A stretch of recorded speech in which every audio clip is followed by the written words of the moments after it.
ड्रामे की स्टार्टिंग होती है और हम मिलते हैं एक ऐसे लड़की से जिसके पास अद्भुत शक्तियां होती हैं, लेकिन अफसोस की बात ये होता है कि उस लड़की को अपने शक्तियों के बारे में पता ही नहीं होता है। लेकिन उस दिन जिस दिन इसके भाई के जान पे बात आती है, अचानक से ये लड़की इतना ज्यादा गुस्सा हो जाती है कि इसकी पूरी शक्तियां इसकी आंखों के सामने आ जाती हैं और इसके गुस्से को शांत करने के लिए काफी सारे लोगों को उसके पास आना पड़ जाता है। ड्रामे की स्टार्टिंग होती है और हम मिलते हैं एक ऐसे लड़की से जिसके पास अद्भुत शक्तियां होती हैं, लेकिन अफसोस की बात ये होता है कि उस लड़की को अपने शक्तियों के बारे में पता ही नहीं होता है। लेकिन उस दिन जिस दिन इसके भाई के जान पे बात आती है, अचानक से ये लड़की इतना ज्यादा गुस्सा हो जाती है कि इसकी पूरी शक्तियां इसकी आंखों के सामने आ जाती हैं और इसके गुस्से को शांत करने के लिए काफी सारे लोगों को उसके पास आना पड़ जाता है। सो कहानी की स्टार्टिंग होती है और हम मिलते हैं सू फैमिली की नचायज बेटी सू यूयू से, जो कि इस समय फर्स्ट क्लास गोल्डन पील को हासिल करने की कोशिश कर रही है। वो इससे पहले 3000 से भी कई बार इस पील को हासिल करने की कोशिश की है, लेकिन वो हर बार इस काम में नाकाम हो जाती है और इस बार भी उसके साथ यही सब होता है। अब पिल्स हाथ ना लगने की वजह से यूयू काफी ज्यादा गुस्सा कर रही होती है और तभी उसके मास्टर उसके पास आ जाते हैं। वो उसे चिढ़ाते हुए कहते हैं कि जिस चीज को तुम हासिल करने में इतना ज्यादा समय लगा रही हो, मैंने तुम्हारे उम्र में इस चीज को कितनी बार हासिल कर लिया था। यूयू कहती है कि मास्टर मैं अब क्या करूं, आपने जितनी भी सारी चीजें मुझे सिखाई है मैं उस सब चीज का यूज कर रही हूँ, लेकिन फिर भी मैं उस पील को हासिल नहीं कर पा रही हूँ। मास्टर कहते हैं कि चिंता करने की कोई जरूरत नहीं है, एक दिन ऐसा आएगा जब वो पील तुम्हारे कदमों में होगा। वैसे मैंने जो तुम्हें ब्रेसलेट दिया है उसे तो तुमने पहना है ना। ये सुनकर वो कहती है कि हाँ। मास्टर कहते हैं कि याद रखना वो ब्रेसलेट तुम्हारे हाथ से कभी नहीं निकलनी चाहिए और ना ही टूटनी चाहिए। यूयू कहती है कि ठीक है मास्टर, मुझे अब घर पे जाना होगा क्योंकि मेरी माँ मेरा इंतजार कर रही होगी। ऐसा कहने के बाद वो वहाँ से चली जाती है। तब मास्टर आकाश में देखते हुए यूयू के बारे में सोचने लगते हैं और कहते हैं कि पता नहीं कितने और समय तक मुझे उसकी शक्तियों को बांध कर रखना होगा उसकी सुरक्षा के लिए। दूसरी तरफ हम यूयू को देखते हैं जो कि घर जा रही होती है। तभी उसे रास्ते में सुजुका स्टोन दिखाई देता है, जिसके अंदर काफी समय से स्वर्ग की एक जादुई फिनिक्स पक्षी की आत्मा रहा करती थी। सभी लोग अपनी शक्तियों को आजमाने के लिए इस पत्थर का यूज करते थे और इस पे वार करके पता करते थे कि किसकी शक्तियाँ कितना है। जब यूयू भी इस पत्थर को देखती है तब उसे भी इच्छा होती है कि वो अपनी शक्तियों का अनुभव करे और इसके बाद वो उस पत्थर को तोड़ने की कोशिश करती है, लेकिन कुछ नहीं होता है। तभी इसकी माँ आती है और इसके कान को पकड़ते हुए उसे लेकर जाने लगती है और कहती है कि तुमने इस बार कौन सी नई मुसीबत मोल ली है। तभी वो सुजुका पर्वत पूरी तरीके से टूट कर चकनाचूर हो जाता है, जिसके अंदर एक फिनिक्स बर्ड की आत्मा रहा करती थी जो कि यूयू के पीछे पड़ जाती है। आगे यूयू की मॉम उसके कानों को खींचते हुए अपने संप्रदाय के लोगों के पास लेकर आती है और उनसे माफी मांगने के लिए कहती है।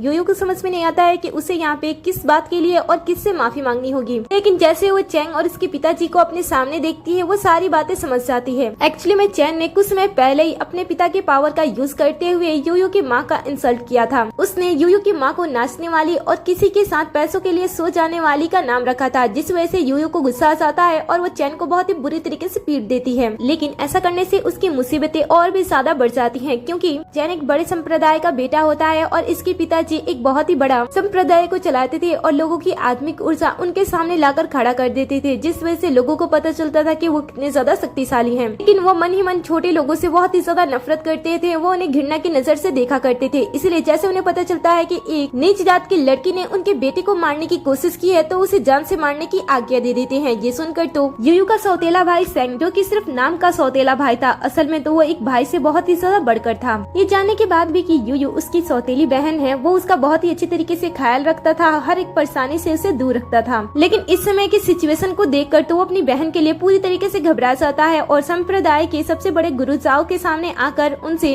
अपनी बहन की जान की भीख मांगता है। लेकिन जाओ उस पे गुस्सा करता है और कहता है कि अगर तुम अपनी बहन की जान बचाने की कोशिश कर रहे हो तो तुम समझ जाना मैं तुम्हें अपने संप्रदाय से बाहर भी निकाल सकता हूँ। और तुम्हें पता होना चाहिए कि कुछ ही समय के बाद हमारा संप्रदाय स्वर्ग से जुड़ने वाले कंपटीशन को भी स्टार्ट करना है, जिसमें जीतने वाले पर्सन स्वर्ग में जाकर रह सकते हैं। इसीलिए अगर तुम अपने लाइफ को अच्छा और बेहतरीन बनाना चाहते हो तो शांत रहो। अब सैंग अपने करियर और अपनी बहन दोनों को ही बचाने के लिए समझ नहीं पा रहा होता है कि आगे उसे क्या करना चाहिए। अगर वो यहाँ पे कोई भी गलत डिसीजन लेता तो उसे पूरी जिंदगी पछताना पड़ जाता है। इसलिए वो अपना दिमाग चलाता है और मास्टर जाओ के सामने ऐसा दिखाने की कोशिश करता है कि उसे फर्क नहीं पड़ता है कि उसकी बहन मरे या फिर जिए। लेकिन साथ ही वो अपने मास्टर के कानों में ये बात डाल देता है कि आज ये सारी चीजें करना बहुत ही गलत साबित हो सकती है जाओ के फैमिली के लिए, क्योंकि किसी भी कंपटीशन से पहले किसी की जान ले लेना कंपटीशन के लिए बुरा साबित हो सकता है। ये बात सुनकर जाओ उसे जाने के लिए कह देते हैं, लेकिन वो जाते हुए सैंग को आखिरी बार ये बात कह देते हैं कि अगर इस लड़की ने उनके परिवार के लिए कई और मुसीबत खड़ी करने की कोशिश की तो वो इसके बारे में दोबारा सोचेंगे नहीं, सबसे पहले उसकी जान ले लेंगे।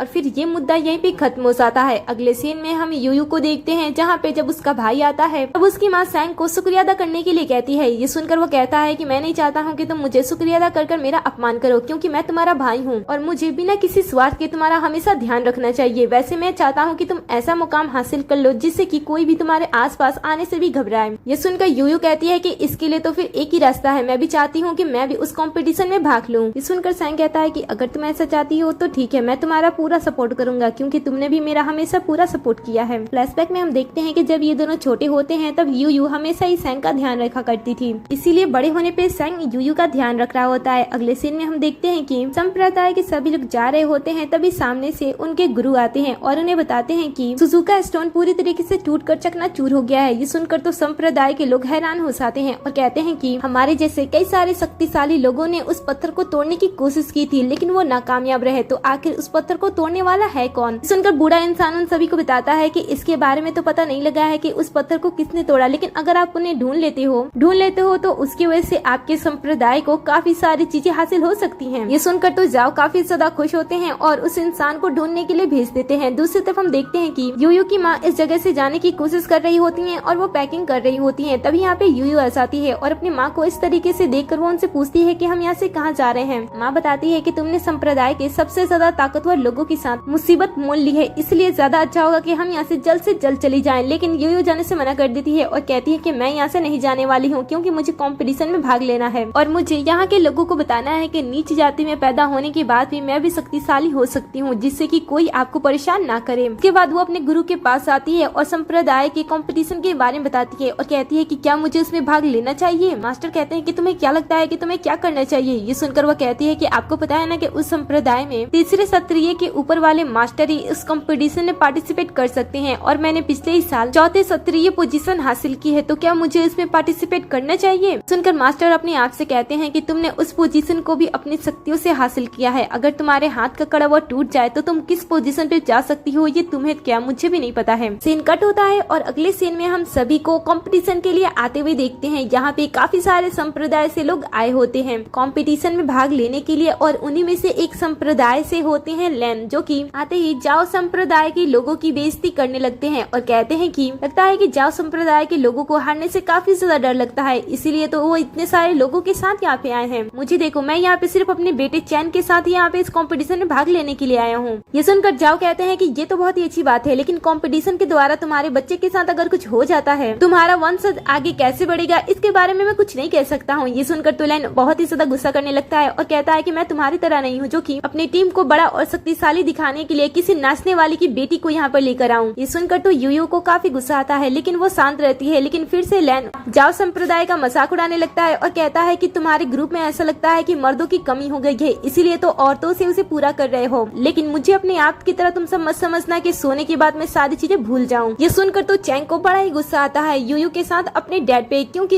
यूयू के मॉम की कहने की वजह से जाओ के डैड यूयू को यहाँ पे लेकर आए थे। अब इनका मामला आगे बढ़े उससे पहले यहाँ पे मास्टर साओ की एंट्री हो जाती है। सभी मास्टर को देखकर बहुत ही अदब के साथ उनका स्वागत करते हैं। इसके बाद मास्टर कंपटीशन को स्टार्ट कर देते हैं और अपनी शक्तियों से स्वर्ग की सीढ़ी को यहाँ पे लाते हैं और कहते हैं कि आपका कंपटीशन इसी सीढ़ियों के साथ होगा। ये स्वर्ग की सीढ़ियाँ हैं जो कि सिर्फ 10 ही सीढ़ियाँ हैं। आप लोगों को बस इन सीढ़ियों पे चढ़ना होगा, जो कि दिखने से तो बहुत ही ज्यादा आसान लग रही है, लेकिन मैं आपको बता दूं कि कई सारे लोगों की मौत इन सीढ़ियों पे चढ़ने की वजह से हो गई है। इसीलिए मैं चाहता हूँ कि जिसका भी लेवल 3 से ऊपर हो वही इस कंपटीशन में भाग ले, क्योंकि हर सीढ़ी दूसरे सीढ़ी से कई गुना ज्यादा शक्तिशाली है। इसीलिए पिछले 1000 सालों से किसी ने भी इस पूरे सीढ़ी को चढ़कर इसे पार नहीं किया है। हालांकि कुछ 100 साल पहले जाओ के संप्रदाय से एक पर्सन ने इस सीढ़ी को पार करने की कोशिश की थी और वो लगभग 8वीं सीढ़ी तक पहुंच भी गया था, लेकिन उसके बाद किसी ने भी उसके बराबर तक जाने की कोशिश नहीं की। तो आज देखते हैं कि आज यहाँ पे कोई है जो कि उसके बराबर या फिर उससे आगे जाने की कोशिश करता है। अब ऐसे ही बातों से ये कंपटीशन भी स्टार्ट हो जाता है। सबसे पहले एक संप्रदाय के राजा बेटा सामने आते हैं और इन सीढ़ियों पे चढ़ने की कोशिश करते हैं, लेकिन पहला कदम ही इतना ज्यादा स्ट्रॉन्ग होता है कि पहले कदम से ही वो पीछे गिर जाता है। इसके बाद ये देखकर जाओ सामने आता है और कहता है कि आखिर इस सीढ़ी में कौन सी खास बात है जो कि इसे कोई पार नहीं कर सकता है, और ऐसा कहते हुए वो सामने आता है। पहले सीढ़ी पर पैर रखने से ही उसे पता चल जाता है कि ये सीढ़ी कितनी ज्यादा शक्तिशाली है। फिर वो अपनी ताकत का यूज करते हुए धीरे धीरे दूसरे सीढ़ी तक पहुंच जाता है, लेकिन वो इससे ज्यादा आगे नहीं जा पाता है और वापस आ जाता है। इसके बाद यूयू का भाई सैंग आगे बढ़ता है और वो भी इस सीढ़ी पे चढ़ने की कोशिश कोशिश करता है। धीरे धीरे वो पहली सीढ़ी पार करता है, फिर दूसरी और आखिरी में वो तीसरी सीढ़ी तक तो पहुंच जाता है, लेकिन ज्यादा कोशिश करने की वजह से वो सीढ़ी उसे धक्का दे देती है और वो सीधा नीचे आ जाता है। ये देखकर मास्टर उसकी तारीफ करते हैं कि अब तक के सबसे ऊपर जाने वाला वो सदस्य है। ये देखकर तो चैंग को बड़ा गुस्सा आता है। वो कहता है कि बस इतने में इतनी ज्यादा शाबाशी, और ऐसा कहने के बाद वो उन सीढ़ियों पर चढ़ने की कोशिश करने लगता है। देखते ही देखते वो पहली सीढ़ी पार कर जाता है, फिर दूसरी, फिर तीसरी, ऐसे ही वो चौथी सीढ़ी तक भी पहुंच जाता है और वो देखते देखते 5वीं सीढ़ी तक भी पहुंच जाता है। अब तक यहाँ तक कोई भी नहीं पहुंचा था। इसके बाद चैंग वापस चला जाता है और इसके डैड लैंग अपने बेटे पे काफी ज्यादा खुश होते हैं और कहते हैं कि मुझे तो ऐसा लग रहा है कि मेरा ही बेटा सबसे ज्यादा आगे जाने वाला है। मास्टर भी कहने लगते हैं कि अब तक चैन के बराबर कोई नहीं गया है, अगर कोई उसकी बराबरी नहीं करता है तो सच में यहाँ पे विजेता चैन ही होगा। फिर चैन के बाद एक लड़की ट्राई करती है उन सीढ़ियों पे चढ़ने की, लेकिन वो हार जाती है। ऐसे ही करते करते कई और लोग उन सीढ़ियों पे चढ़ने की कोशिश करते हैं, लेकिन ज्यादातर लोग तो पहले ही सीढ़ी से हार मान लेते हैं। ये देखकर लैन और उसका बेटा चैन दोनों ही काफी ज्यादा खुश हो रहे होते हैं, क्योंकि उन्हें ऐसा लग रहा होता है कि जीत उन्हीं के हाथ में है। इसीलिए वो जाओ संप्रदाय का मजाक उड़ा रहे होते हैं। ये देखकर यूयू सामने आती है और कहती है कि अब मैं इन सीढ़ियों पे चढ़ूंगी। हालांकि इसके इस डिसीजन से तो कोई भी खुश नहीं होता है, उल्टा सभी उसे रोकने की कोशिश करने लगते हैं, लेकिन यूयू इनमें से किसी की भी बातें नहीं सुनती है। वो अपने गुरु के बातों को याद करती है। उसके गुरुजी ने कहा था कि तुम्हारे लिए इन सीढ़ियों को चढ़ना बहुत ही आसान है। यही सोचते हुए वो उन सीढ़ियों पे पहला कदम बढ़ाती है, लेकिन वो दूसरे पल अपने आप को उन सीढ़ियों के नीचे देखती है। ये देखकर वो कुछ भी समझ नहीं पाती है, इसलिए वो दोबारा ट्राई करती है, लेकिन फिर भी उसके साथ यही सब होता है। वो फिर से तीसरी बार ट्राई करती है, लेकिन इस बार भी वही सारी चीजें हो रही होती हैं। ये देखकर वो समझ जाती है कि उसके अंदर कोई भी शक्तियां नहीं है और वो इन सीढ़ियों को पार नहीं कर सकती है। लेकिन दूर से जो कि उसके मास्टर होते हैं वो ये सारी चीजें दूर से देख रहे होते हैं और उन्हें सारी चीजें एक्चुअली में दिखाई दे रही होती है कि यहाँ पे क्या हो रहा है। एक्चुअली में तो यूयू इतनी तेजी से उन सभी सीढ़ियों को पार कर देती है कि किसी को भी उसके बारे में पता नहीं चलता है। इनफैक्ट यूयू को भी इस बात का एहसास नहीं होता है, लेकिन मास्टर ये सारी चीजें समझ नहीं पाते हैं कि आखिर इसके साथ ये सभी क्यों हो रहा है। इसीलिए वो अपनी मैजिको का यूज करते हैं और पता लगाते हैं कि वहाँ पे क्या हो रहा है। जब वो अपनी जादुई आंखें खोलकर उस दिशा में देखते हैं तब उन्हें पता चलता है कि यूयू के पास तो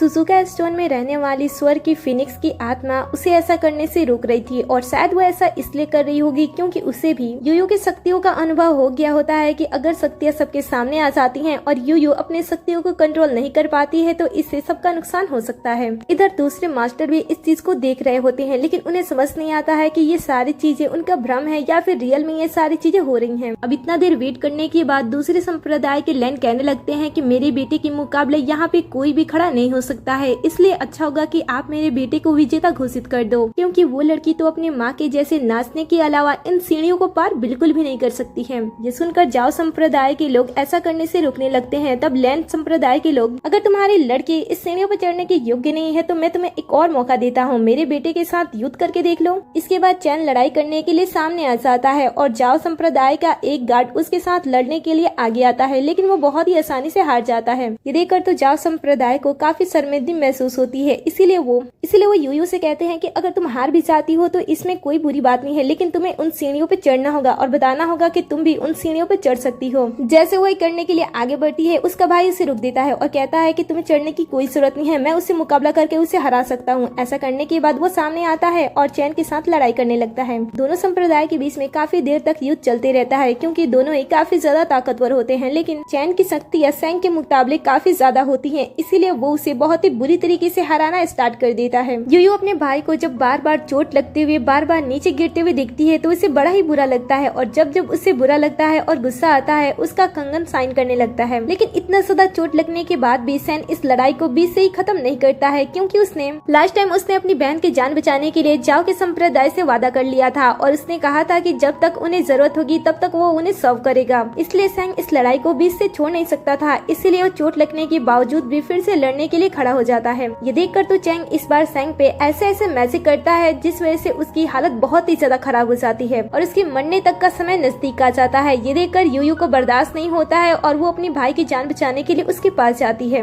लेकिन बहुत ही ज्यादा चोट लगने की वजह से यूयू भी अपने भाई की जान नहीं बचाती है और उसका भाई उसके बाहों में ही अपना दम तोड़ देता है। अपने भाई को खोने का दर्द यूयू से बर्दाश्त नहीं होता है और वो गुस्से में जोर से चीखती है। जैसे वो ऐसा करती है उसका हाथ का जो ब्रेसलेट होता है वो टूट जाता है। मास्टर ये देखकर हैरान हो ही रहे होते हैं, तभी आसमान से फर्स्ट क्लास गोल्डन पिल के साथ साथ कई और मैजिकल पिल्स आती हैं और सारे के सारे पिल्स यूयू में समा जाती हैं और यूयू बहुत ही ज्यादा शक्तिशाली हो हो जाती है। उसकी शक्तियाँ धीरे धीरे इतनी ज्यादा बढ़ने लगती है कि आसपास के लोग भी उसकी शक्तियों को महसूस कर पा रहे होते हैं, लेकिन उसकी शक्तियों के सामने ठीक से खड़े नहीं हो पा रहे होते हैं। कोई भी यूयू को लेकर ठीक से समझ नहीं पाता है कि यूयू के पास इतनी सारी शक्तियाँ कैसे आई। क्या वह पहले से ही इतनी ज्यादा शक्तिशाली थी या फिर अचानक से ये शक्तियाँ इसके पास कैसे आ गयी। लेकिन जब यूयू के मास्टर देखते हैं कि यूयू की शक्तियाँ और भी ज्यादा बढ़ने लगी है, तब वो सोचते हैं और कहते हैं कि इसकी शक्तियाँ इतनी ज्यादा है कि अगर ये अपने गुस्से पे काबू ना रख पाया तो ये क्रोध में आकर इस पूरे धरती को नष्ट कर सकती है, इसलिए मुझे उसे रोकना होगा। ऐसा कहते हुए वो जादुई तरीके से उसके सामने जाते हैं और उसके गुस्से को शांत करने की कोशिश करते हैं और कहते हैं कि तुम्हें ऐसा नहीं करना चाहिए। उनके समझाने से यूयू आसानी से मान जाती है और नॉर्मल फॉर्म में आ जाती है। जैसे वो नॉर्मल फॉर्म में आती है, मास्टर यहाँ से गायब हो जाते हैं। किसी को भी मास्टर का सही तरीके से चेहरा दिखाई नहीं देता है, लेकिन जो यहाँ के मास्टर होते हैं वो जब दूसरे मास्टर को देखते हैं तब उन्हें ऐसा लगता है कि उन्होंने उस मास्टर को कहीं न कहीं देखा है। अब इधर चैन जब यूयू को देखता है और उसकी शक्तियों को देखता है तब इसके मन में लालच आता है और वो कहता है कि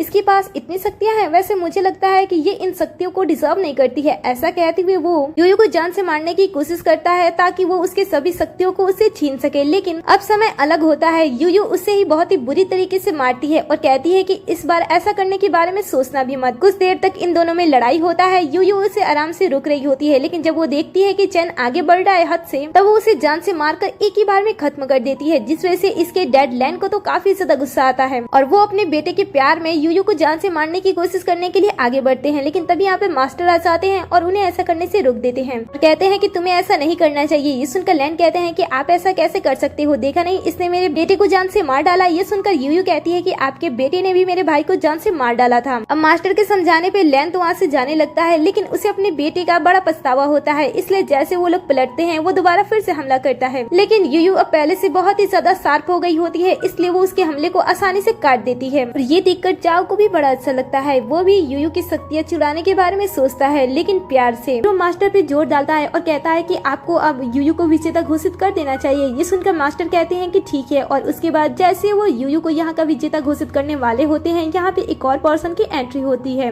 ये बड़े गुरु होते हैं। जैसे ये यहाँ पे आते हैं वो यूयू को विजेता घोषित न करने की बात करते हैं और कहते हैं कि मैं एक ऐसे लड़की को यहाँ का विजेता नहीं बनाना चाहता हूँ जिसने रूल एंड रेगुलेशन को तोड़कर इसमें पार्टिसिपेट किया है। मेरे हिसाब से चैन ने उन सीढ़ियों को पार किया था, इसलिए विजेता उसे ही बनना चाहिए और आगे उसके साथ क्या हुआ था मुझे उसके बारे में बात भी नहीं करनी है। अब इस तरीके से बड़े गुरु चैन का आज का विजेता घोषित करने की कोशिश कर रहे होते हैं, लेकिन मास्टर जो की सारी चीजें शुरू से देखते आ रहे होते हैं वो उन्हें समझाने की कोशिश करते हैं और कहते हैं कि असली मायनों में यूयू यहाँ की विजेता होनी चाहिए। सुनकर तो बड़े गुरु को बड़ा ही गुस्सा आ जाता है। वो कहते हैं कि जो नियम है वो तोड़ने के बाद तुम विजेता बनाना चाहती हो, मैं ऐसा नहीं होने दूंगा। दरअसल बड़े गुरु को भी नीच जात के लोग पसंद नहीं थे, इसीलिए वो आज किसी हाल में भी यूयू को यहाँ का विजेता घोषित नहीं करना चाहते थे, जिसके लिए ऐसे वो आज कई सारे बहाने बना रहे होते हैं। और जब मास्टर उनका विरोध करते हैं तो वो उन पे ही गुस्सा हो जाते हैं और कहते हैं कि अगर तुम नियमों को नहीं मानते हो तो तुम्हें ये पद छोड़ देना चाहिए। अब कुछ लोग मास्टर और यूयू के सपोर्ट में सामने आते हैं और कहते हैं कि चैन तो पहले मारा जा चुका है, तो हम उसे विजेता कैसे बना सकते हैं। ये सुनकर यूयू भी सामने आती है और बातों को विरोध करते हुए कहती है कि उसने ये सारी चीजें हासिल की है तो विजेता उसे ही बनना चाहिए। लेकिन इस बात से बड़े गुरु को इतना ज्यादा गुस्सा आ जाता है कि बड़े गुरु के साथ मिलकर सभी से ये कह देते हैं कि अब कंपटीशन से कुछ भी लेना देना नहीं है। अगर जो कोई भी पर्सन मेरे लिए यूयू को खत्म कर देगा मैं उसे ही विजेता बना दूंगा। ये सुनते ही यहाँ पे जितने भी लोग होते हैं वो बिना सोचे समझे यूयू को जान से मारने की कोशिश करने लगते हैं और सभी लोग एक साथ मिलकर उस पे हमला करने लगते हैं। इसमें कोई भी ये नहीं दिखता है कि यूयू उसके संप्रदाय से है या फिर नहीं, उन्हें तो बस जीत हासिल करनी थी, इसीलिए वो यूयू को जान से मारने की कोशिश कर रहे होते हैं। लेकिन यूयू उन सभी को अकेले बड़ी आसानी से संभाल रही होती है और जब वो थोड़ी सी कमजोर पड़ती है तो जो फिनिक्स पक्षी की आत्मा होती है वो सामने आ जाती है, जिसे देखकर तो सभी डर जाते हैं, क्योंकि आज से पहले किसी ने भी सुजुका स्टोन में रहने वाले स्वर्ग की फिनिक्स की आत्मा नहीं देखी थी, इसलिए वो डर जाते हैं और उन्हें ऐसा लगता है कि यूयू काला जादू करती है और शायद इसी वजह से वो इतनी ज्यादा ताकतवर हो गई है कि आज वो सबको हरा रही है और उसने चैन की भी जान ले ली है। इसीलिए सभी लोग मिलकर एक बार फिर से उस फिनिक्स की आत्मा और साथ ही यूयू को जान से मारने की कोशिश करने लगते हैं, लेकिन इस बार भी यूयू और फिनिक्स की आत्मा के सामने कमजोर पड़ जाते हैं और यूयू बड़े ही आसानी से उन सभी को हराने लगती है। ये देखकर तो किसी को भी भरोसा नहीं हो रहा होता है कि आखिर उनके साथ क्या हो रहा है। वो सोचते हैं कि उनके पास तो इतने सारे पावर्स हैं और वो इतने सारे लोग हैं, लेकिन फिर भी वो यूयू के सामने कुछ भी क्यों नहीं कर पा रहे हैं। इसीलिए बड़े गुरु और गुरु साथ में मिलकर इस बार कुछ अलग शक्तियों का यूज करते हैं और यूयू पे हमला करने की कोशिश करते हैं। लेकिन तभी यहाँ पे एक और पर्सन की एंट्री हो जाती है जो कि सबसे बड़े गुरु होते हैं, इन सभी के गुरुओं के गुरु होते हैं। उन्हें देखकर तो सभी यूयू के बारे में बताने लगते हैं कि ये लड़की कैसे है, ये लड़की यहाँ पे क्या कर रही है और इसके पीछे पीछे कौन है।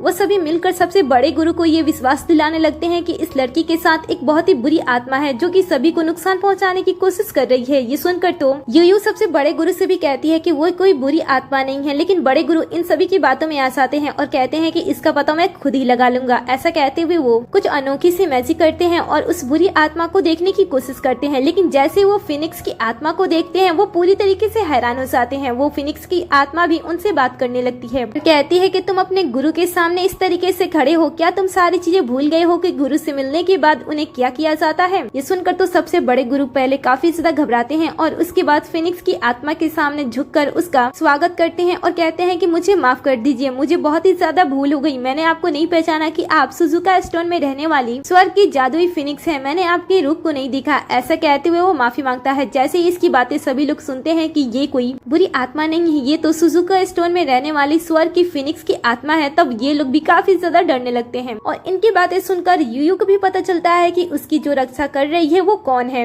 लेकिन अभी भी कुछ लोग होते हैं जो कि फिनिक्स की आत्मा को देखकर वो उसे बुरी आत्मा ही समझ रहे होते हैं और बड़े गुरु से भी कहते हैं। बड़े गुरु तो इतना ज्यादा गुस्सा हो जाते हैं कि उन्हें थप्पड़ ही लगा देते हैं और कहते हैं कि तुम सबके चक्कर में मैं अपने गुरु को ही चोट पहुंचाने की कोशिश करने जा रहा था। तुम सबको पता है कि इन्होंने ही मुझे स्वर्ग तक पहुंचाया था और आज मैं जो कुछ भी हूँ मैं इन्हीं की वजह से हूँ, तो मैं इन्हें कैसे नहीं पहचान सकता हूँ। फिर वो फिनिक्स की आत्मा से माफी मांगता है कि उसने अपने गुरु को पहचाने में देर कर दिया। इसके बाद वो अपने सभी लोगों से अपने मास्टर के सामने झुककर उनसे माफी मांगने के लिए कहता है। ये सुनकर सभी लोग ऐसा ही करते हैं और फिनिक्स की आत्मा से माफी मांगते हैं, लेकिन यूयू को इन सारी चीजों से बड़ा ही गुस्सा आता है। कहती है कि यहाँ पे काफी सारे लोग अपनी बड़ी इच्छाओं को लेकर आते हैं कि वो अपने आप को बड़ा बनाएंगे ताकि उनका परिवार सही से जी सके, लेकिन यहाँ के लोग तो धोखेबाजी करने में सबसे ज्यादा आगे हैं। ये अपने ईगो के चलते जीतने वाले को भी हरा सकते हैं और हराने वाले को भी जिता सकते हैं। इन पे आखिर कोई कैसे भरोसा करेगा। ये सुनकर सबसे बड़े गुरु कहते हैं कि क्या इन दोनों ने ऐसा किया है। फिर वो उन दोनों की सजा के लिए उन दोनों की शक्तियाँ छीन लेते हैं और दोनों को सजा देते हुए उन सभी के सामने जान से मारकर खत्म कर देते हैं। अब सभी चीजें इस तरीके से खत्म हो रही होती है। इसके बाद सबसे बड़े गुरु फिनिक्स की आत्मा से कहते हैं कि गुरुजी आप इतने समय से स्वर्ग में क्यों नहीं आए। तब फिनिक्स की आत्मा बताती है कि मैं काफी समय से सुजुका पर्वत के अंदर थी और इसीलिए मैं स्वर्ग में नहीं आ पाती थी, लेकिन कुछ समय पहले यूयू ने मुझे उस पत्थर से बाहर निकाल दिया था और तब से मैं इसी के साथ हूँ। तुम्हें पता है कि यूयू के मास्टर कौन है। वो हम में से ही एक है, लेकिन वो कब के मर चुके हैं। वो अपने सोल के साथ यूयू के साथ रहते हैं और यूयू को तो कभी पता नहीं चला कि इसके मास्टर इंसान ही नहीं है, वो तो एक आत्मा से ये सारी चीजें सीख रही थी। जैसे ही मैंने इसके मास्टर को इसके साथ देखा मैं इसके साथ रहने लगी, क्योंकि वो भी कभी हमारे मित्र हुआ करते थे और मैं उन्हें देखना चाहती थी, जिससे मैंने आज आखिरी बार देखा। इसके बाद वो यूयू की जान बचाने के लिए कहाँ चले गए मुझे पता ही नहीं चला। मैं चाहती हूँ कि तुम उन्हें ढूंढो ताकि मैं उन्हें लास्ट बार अलविदा कह सकूं। ये सुनकर बड़े गुरु कहते हैं कि ठीक है। इधर यूयू को जब अपने मास्टर के बारे में पता चलता है तब वो काफी ज्यादा निराश होती है और अपने मास्टर के बारे में सोचती है। फिर वो अपने पूरे परिवार वालों के बारे में सोचती है और वो सोचती है कि उसके परिवार में कितने सारे लोग थे, लेकिन आखिर में उसके पास कोई भी नहीं बचा। इस बात से वो काफी उदास हो रही होती है और बात को वो बाकियों के साथ भी कहती है, जिस वजह से बड़े गुरु कहते हैं कि तुम्हें चिंता करने की कोई जरूरत नहीं है, क्योंकि तुम्हारा बड़ा भाई आज भी जिंदा है। ऐसा कहने के बाद वो कुछ मैजिक करते हैं जिससे कि बड़े भाई में दोबारा जान आ जाती है और वो उठ खड़ा होता है। अपने भाई को देखकर ये काफी खुश होती है। इसके बाद बड़े गुरु जाओ से यहाँ पे कोई भी धोखेबाजी ना करने की बात करते हैं और इसके बाद यहाँ से गायब हो जाते हैं। इसके बाद फिनिक्स की आत्मा भी यहाँ से गायब हो जाती है। अब इनकी जिंदगी एक साथ ऐसे ही कट रही होती है। समय बीतता है और कुछ समय के बाद ये तीनों एक दूसरे के साथ काफी खुश होते हैं और अपने संप्रदाय में एक अच्छी जिंदगी जी रहे होते हैं, लेकिन अचानक से दूसरे संप्रदाय के लोग आते हैं और इनके ऊपर हक जमाना स्टार्ट कर देते हैं और कहते हैं कि तुम्हारा संप्रदाय हमसे नीचे ही रहेगा, इसीलिए अच्छा होगा कि तुम्हारे संप्रदाय के लोग बिना क्वेश्चन किए हमारे संप्रदाय के लोगों की बातें माने, क्योंकि मुझे पता है कि तुम्हारे संप्रदाय के सभी लोग बहुत ही ज्यादा नाजुक और कमजोर हैं। इस तरीके से ये लड़का और ये लड़की दोनों मिलकर यूयू के संप्रदाय के लोगों को उकसाने की कोशिश कर रहे होते हैं, जो कि ऐसा बिल्कुल भी नहीं होता है और यूयू इन सभी को यहाँ से चले जाने के लिए कह देती है। तब ये दोनों मिलकर बिना किसी मतलब के यूयू के साथ लड़ाई करने लगते हैं। यूयू भी इनके साथ लड़ाई कर रही होती है। दोनों के बीच में फिर से लड़ाई होने लगता है और ये दोनों एक दूसरे को अपनी शक्तियां दिखाकर बता रहे होते हैं कि कौन इनमें से सबसे ज्यादा ताकतवर है। हालांकि यूयू के पास पंख भी होते हैं, लेकिन फिर भी वो इस लड़के से हारने लगती है। और तभी यहाँ पे इस लड़के और लड़की के गुरु आते हैं। गुरु यहाँ पे आने के बाद कुछ अजीब सी बातें करने लगते हैं, जैसे सुजुका स्टोन में रहने वाली स्वर्ग की जादुई फिनिक्स की आत्मा के बारे में बात करने लगते हैं। इनकी बातें सुनकर यूयू सोच में पड़ जाती है और वो सोचती है कि लास्ट टाइम फिनिक्स की आत्मा ने यूयू को समझाया था और बताया था कि वो उसके बारे में किसी से भी बात ना करे और ना बताए कि उसके साथ फिनिक्स की आत्मा है, क्योंकि ये यूयू के लिए भी परेशानी खड़ी हो सकती है। इसीलिए उसने बात को छुपाने के लिए कहा था, लेकिन कई सारे लोगों लोगों को पता नहीं कहां से फिनिक्स की आत्मा के बारे में पता चल गया था और वो उसकी शक्तियों को हासिल करने के लिए यूयू को एज अ चारा के तौर पे यूज कर रहे थे, जो कि जैसे यूयू को समझ में आता है वो सावधान हो जाती है। इसके बाद ये लोग कितनी भी ट्राई करते हैं कि वो फिनिक्स की आत्मा को यहाँ पे बुलाएं, लेकिन यूयू तो इनके मुंह पे ही बेइज्जती कर देती है और कहती है कि चाहे कुछ भी हो जाए मैं उसे यहाँ पे नहीं बुलाने वाली हूँ, जो कुछ भी करना है कर लो। सुनकर बूढ़ा गुस्सा हो जाता है और उसे जान से मारने की कोशिश करता है। ये देखकर सैंग अपनी बहन को बचाने के लिए बीच में आता है और चोट उसे लग जाती है। इसके बाद बूढ़ा फिर से यूयू को जान से मारने की कोशिश करता है, तब इस बार उसके दूसरे गुरु आ जाते हैं और शक्ति को रोक लेते हैं। दोनों के बीच में थोड़ी देर लड़ाई होता है, लेकिन ये लोग काफी ज्यादा होशियार होते हैं, इसीलिए समय रहते ही ये दोनों लड़का लड़की अपने गुरु के इशारे पे यूयू के माँ और उसके भाई को बंदी बना लेते हैं और पलक झपकते ही यहाँ से भाग जाते हैं। इसके बाद बूढ़ा यूयू से कहता है कि अगर तुम अगली बार फिनिक्स की आत्मा के साथ मेरे पास नहीं आओगी तो अगली बार मैं तुम्हारे भाई और तुम्हारी माँ में से किसी एक को मारकर तुम्हारे पास भेज दूंगा। ये सुनकर यूयू से जान से मारने की कोशिश करती है, लेकिन बूढ़ा जादू करके वहाँ से भाग जाता है। ये देखकर यूयू को कुछ भी समझ में नहीं आता है कि वो अपनी माँ और भाई की जिंदगी किस तरीके से बचाए, क्योंकि उसने फिनिक्स की आत्मा से भी वादा किया था कि वो उसके बारे में किसी को नहीं बताएगी। अब वो अपने वादों के बीच में ही फंस गई होती है और रात होने पे घर पे बैठकर अकेले सोच रही होती है कि आखिर उसे आगे क्या करना चाहिए। तभी उसकी आंख लग जाती है और जब वो अपनी आंखें खोलती है तब वो अपने आप को एक दूसरी जगह पे देखती है जहाँ चारों तरफ तारे ही तारे होते हैं, जिसे देखकर वो समझ नहीं पाती है कि वो कहाँ पे है। और तभी वो अचानक से अपने मास्टर को देखती है। मास्टर को देखकर वो इतनी ज्यादा खुश हो जाती है कि वो उन्हें गले से लगा लेती है और कहती है कि मास्टर आपने पहले क्यों नहीं बताया, आप मेरे साथ क्यों नहीं रहते हो। ये सुनकर उसके मास्टर उससे कहते हैं कि मैं इंसान थोड़ी ना हूँ जो कि तुम्हारे पास रहूं, मैं एक आत्मा हूँ, इसलिए मैं ऐसी जगहों पे रहता हूँ। वैसे तुम्हें पता है कि मेरी चारों तरफ क्या है, ये कोई सितारे नहीं है बल्कि ये वो पिल्स हैं जिसे तुम हमेशा हासिल करने की कोशिश किया करती थी। देखो यहाँ पे कितने सारे पिल्स हैं, तुम्हें पता है कि तुम कितनी ज्यादा ताकतवर हो। मैं हमेशा ही तुम्हारी ताकत को बांध कर रखने की कोशिश की है, क्योंकि तुम अपनी सोच से कई गुना ज्यादा ताकतवर हो। मुझे ऐसा लगता था कि तुम अपनी ताकत का सही तरीके से यूज नहीं कर पाओगी और ना ही तुम अपनी ताकत को संभाल नहीं पाओगी, इसलिए मैंने तुम्हें वो ब्रेसलेट दिया था जो कि तुम्हारी शक्तियों को बांधे रखता था। लेकिन वो इस तरीके से टूटा और तुम्हारी शक्तियाँ इस तरीके से तुम्हारे सामने आई जैसा मैं कभी भी नहीं चाहता था। मैं चाहता था कि तुम अपनी सभी शक्तियों का धीरे धीरे अनुभव करो, जिससे कि तुम्हें उसे कंट्रोल करने में आसानी हो। लेकिन तुम तो धीरे धीरे अपने आप को बहुत ही ज्यादा कमजोर समझने लगी। देखो आज भी तुम मुझसे यही कह रही हो कि तुम इतनी ज्यादा कमजोर हो गई हो कि तुम अपने माँ और अपने भाई की जिंदगी नहीं बचा सकती हो। तो चलो आज तुम्हारे साथ हम कुछ ऐसा करें जैसे कि तुम्हारी सारी शक्तियाँ तुमसे जुड़ जाए और तुम कभी भी अपने आप को कमजोर महसूस ना करो। ये सुनकर यूयू अपने मास्टर की बात मानती है और वहीं पे अपना ध्यान लगाना शुरू कर देती है और मास्टर उसकी कोशिशों को देखने लगते हैं। धीरे धीरे समय बीतता है और 1 महीना बीत जाता है, लेकिन अभी भी यूयू अपने शक्तियों को कंट्रोल करने की कोशिश कर रही होती है। दूसरी तरफ हम उसके भाई और उसकी माँ को देखते हैं। जब वो काफी समय तक फिनिक्स की आत्मा के साथ उस बुरे लोगों के पास नहीं पहुँच जाती है, तब तक उनमें से जो लड़का और वो लड़की होते हैं वो इन दोनों की शक्तियों को निकाल कर एक गोली में बदल देते हैं, जिसे खाने के बाद इनकी शक्तियाँ 10 गुनी ज्यादा बढ़ जाती है। इस तरीके से वो पिछले 1 महीने के साथ इस तरीके से की शक्तियों को इस तरीके से अपने अंदर ट्रांसफर करके बहुत ही ज्यादा खुश हो रहे होते हैं। दूसरी तरफ हम यूयू को देखते हैं जिसने फाइनली अब जाकर अपनी पूरी शक्तियों को कंप्लीट कर लिया होता है और उस पे अपना कंट्रोल पा लिया होता है, जिसे पाने के बाद वो बहुत ही ज्यादा खुश होती है और अपने मास्टर को बताती है। ये सुनकर उसके मास्टर कहते हैं कि तो जरा मेरा मुकाबला करके दिखाओ। ऐसा कहने के बाद वो यूयू पे हमला करते हैं, लेकिन इस बार यूयू पूरी तरीके से तैयार होती है और अपने मास्टर को इस बार हरा देती है। एक मास्टर समझ जाते हैं कि यूयू अब बड़ी हो चुकी है। इसके बाद वो मैसेज करते हैं और उसे उसकी दुनिया में भेज देते हैं, लेकिन यूयू जैसे ही अपनी दुनिया में वापस आती है और अपने शक्तियों का यूज करती है वो ऐसा नहीं कर पाती है, जिससे उसे ऐसा लगता है कि ये सारी चीजें बस उसका सपना था। आगे हम इन सभी बुरे लोगों को देखते हैं जो कि इतने समय तक यूयू का इंतजार करने के बाद जब यूयू उनके पास नहीं जाती है तब वो खुद ही उसके संप्रदाय में आ जाते हैं और यहाँ पे आने के बाद वो पूरे संप्रदाय की इंसल्ट करने लगते हैं और कहते हैं कि हम तुम्हारे यहाँ के 2 लोगों को उठा कर लेकर चले गए, लेकिन तुम लोगों को तो कुछ परवाह ही नहीं है कि उसे बचाया जाए या फिर नहीं। इसीलिए हमने सोचा कि चलो जाकर देख ही लिया जाए, कहीं ये संप्रदाय पूरी तरीके से नष्ट तो नहीं हो गया है ना। तभी यहाँ पे यूयू भी आ जाती है। इनकी बातें सुनकर इसे भी बुरा लग रहा होता है, लेकिन यहाँ पे एक और लड़की होती है जिसे अपने संप्रदाय के लिए सारी बातें सुनकर बहुत ही बुरा लगता है, इसलिए वो उन सभी से लड़ने के लिए आगे आ जाती है और बुरे लोगों में जो लड़का होता है वो लड़की से लड़ने के लिए आगे आ जाता है। थोड़ी देर तक इन दोनों के बीच में लड़ाई चलती रहती है। ये लड़का तो बहुत ही ज्यादा ताकतवर होता है, इसलिए अपनी छोटी सी तलवार को कभी बहुत ही बड़ी तलवार में बदल देता है, कभी अपने हाथों की शक्ति से लड़की को बहुत ही गंभीर चोट पहुंचा देता है, जिस वजह से मास्टर को यहाँ पर आकर लड़की को बचाना पड़ जाता है। इसके बाद अपने शिष्य की हालत को देखते हुए मास्टर खुद सामने आ जाते हैं उस लड़के से लड़ाई करने के लिए। लड़का तो काफी ज्यादा खुश होता है और कहता है कि चलो आज तुमसे भी लड़ने का मौका मिल रहा है, आज पता चलेगा कि मैं ज्यादा ताकतवर हूँ या फिर तुम। ऐसा कहने के बाद वो जोर से चीखता है। इसके अंदर से इतनी ज्यादा काली ऊर्जा निकलती है कि पूरा का पूरा आसमान ही काला पड़ जाता है और रात जैसा माहौल हो जाता है। इसके बाद दोनों के बीच में लड़ाई स्टार्ट हो जाती है और यहाँ पे ये दोनों लड़ने लगते हैं। अब मास्टर उस लड़के को कई बार चकमा देते हैं, जिस वजह से वो लड़का उन्हें जान से मार नहीं पाता है। लेकिन जब वो अपनी तलवार का यूज करता है और मास्टर को जान से मारने की कोशिश करता है, तब इस बार उन्हें चोट लग जाती है और वो नीचे ही गिर जाते हैं। देखकर दुश्मन टीम की लड़की कहती है कि दोस्त, मुझे नहीं पता था कि तुम इतने ज्यादा ताकतवर हो कि तुम इस संप्रदाय के नेता से भी लड़ाई कर सकते हो। सच में तुम ही इतने ज्यादा ताकतवर हो या फिर ये सारा का सारा संप्रदाय ही कमजोर है।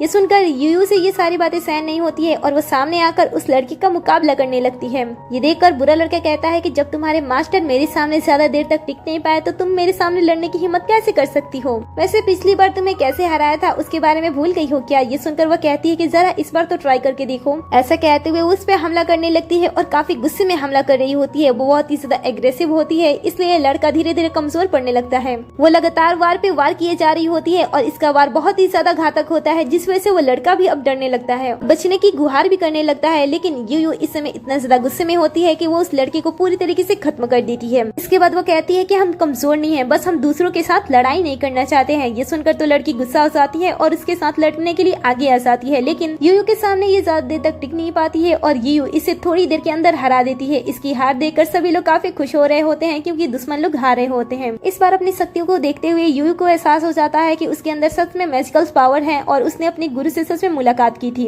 इधर बुरी लड़की को समझ में नहीं आता है कि जब उसने लास्ट टाइम इस लड़की से लड़ाई की थी तब ये लड़की इतनी ज्यादा स्ट्रॉन्ग नहीं थी, फिर अचानक से क्या हुआ जो ये इतनी ज्यादा स्ट्रॉन्ग बन गई। अब इसके बाद बुरे लोगों के मास्टर सामने आते हैं और काले बादलों के घेरे बनाकर यूयू को रोकने की कोशिश करते हैं, लेकिन यूयू उस बादल को आराम से खत्म कर देती है। ये देखकर वो अपने आप को शक्तिशाली बनाने के लिए एक जादुई गोली खाता है, फिर अपनी शक्तियों को बढ़ाता है, जिस वजह से उसके माथे पे कुछ अलग सा चिन्ह हमें दिखाई देता है और फिर वो यूयू पे हमला करता है। लेकिन इसका जितना भी हमला होता है वो यूयू का कुछ भी नहीं बिगाड़ पाता है। इनफैक्ट सारे हमले उसके पास जाकर गायब हो जाते हैं। ये देखकर जैसे ही वो डरता है, यूयू हवा के रफ्तार से भी ज्यादा फास्ट उसके पास आती है और जोर से पंच मारती है। फिर वो लगातार कई सारे हमले करती है और इसके बाद जैसे वो उसे जान से मारने की कोशिश करने वाली होती है, तभी यहाँ पे उसके गुरु की आत्मा आ जाती है जो कि उसे रोक देती है और फिर गुरु उसके माँ और उसके भाई को भी उसके सामने कर देते हैं। ये देखकर तो उस बुरे इंसान को समझ में नहीं आता है कि आखिर उसके साथ ये सारी चीजें कैसे हो रही हैं। फिर मास्टर बुरे इंसान को देखकर कहते हैं कि मुझे इस तरीके से यहाँ पे देखकर चौंको मत, क्योंकि हमारे बीच में कई बार लड़ाई हुई है और मुझे पता है कि तुम कौन सी चीज कहाँ पे रखते हो। अब बुरा इंसान समझ गया था कि वो पूरी तरीके से खत्म हो गया है और वो मरने वाला है, इसलिए वो वहीं पे बैठ जाता है।